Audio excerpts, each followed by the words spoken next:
স্বাগতম জানাচ্ছি। আমি তুষার স্যার আর এটি ক্লাস নিয়ে আসলাম। আজকের ক্লাসটি মেডিকেল অ্যাডমিশন টেস্ট 2017-18 সনে মানে এই সেশনে আসছিল।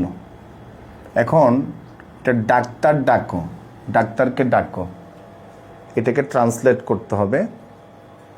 সঠিক অনুবাদ কোনটা হবে? অ্যাকচুয়ালি আমরা যে অনুবাদ করি, অনুবাদের মধ্যে মানে গ্রামারের মধ্যে দুইটা বিষয় কাজ করে। একটা গ্রামারের মধ্যে যখন আমরা গ্রামার পড়ি, গ্রামারের মধ্যে দুইটা বিষয় কাজ করে। একটা হচ্ছে সিনট্যাক্স আর একটা হচ্ছে কনটেক্সট। সিনট্যাক্স হচ্ছে স্ট্রাকচার আর কনটেক্সট হচ্ছে মিনিং। আমরা সবসময় ব্যস্ত থাকি সিনট্যাক্স নিয়ে, তার মানে স্ট্রাকচার নিয়ে। স্ট্রাকচার কি হবে? স্ট্রাকচার দিয়ে কি করবা? স্ট্রাকচার তো অনেক সময় একটা স্ট্রাকচার হয়, মিনিং ভিন্ন ভিন্ন হয়। অনেক সময় মিনিং মানে মিনিং একই কিন্তু স্ট্রাকচার ভিন্ন ভিন্ন হয়।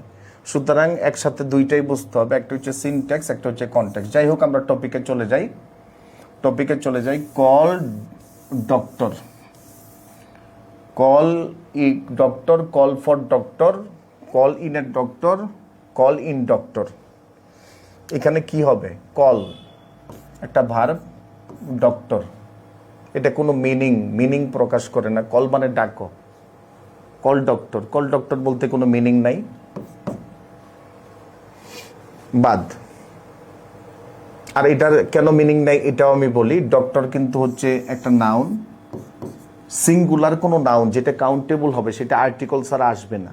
তার মানে সিঙ্গুলার কাউন্টেবল নাউন হইলে সেটার মধ্যে এন দিতেই হবে, অথবা যদি আইডেন্টিফাইড হয় তাহলে দিতে হবে। এখানে ডক্টর কিন্তু এক বচন, কিন্তু তার আগে এ বা এন নাই, সুতরাং এই বাক্যটা ভুল। এরপরে দেখলাম যে কল ফর হচ্ছে রিজন প্রকাশ করে।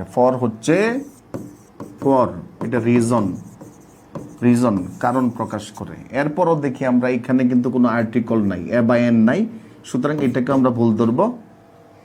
এখন রইল কল ইন এ ডক্টর আর কল ইন ডক্টর।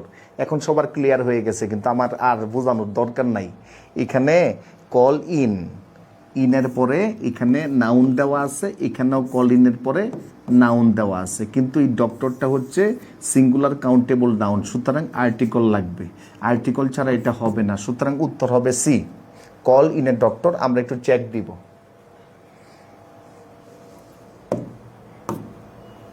হ্যাঁ, কল ইন এ ডক্টর এটাই রাইট। ধন্যবাদ সকলকে।